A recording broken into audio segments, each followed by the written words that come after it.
Hi guys, welcome back to my channel. I'm Maribel from Davao, Philippines, and I moved here in California, USA. I'm under a Q1 visa and I have a Q1 visa LELES and also my green card LELES, the journey. I'll just put the link in my description box below.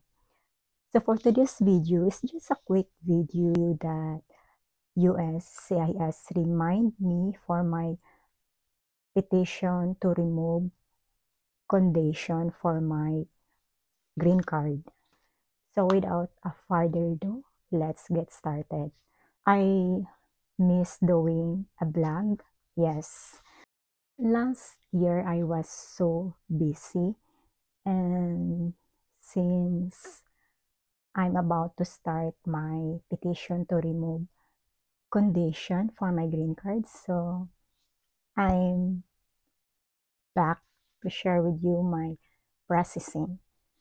I received this mail from USCIS last November 2024. In this mail, it's a Form I-797C.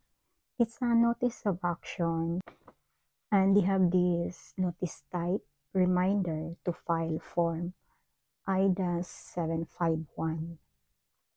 They have a note there that I can file for the Form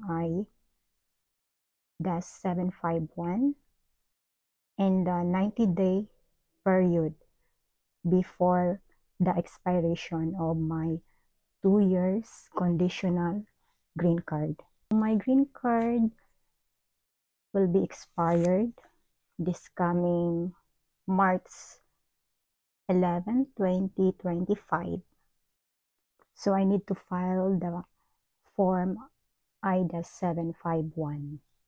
Thank you so much for watching, and if you have any question, you can just comment in my comment box below. And bye for now. See you in my next video. Take care and God bless us all. Bye-bye.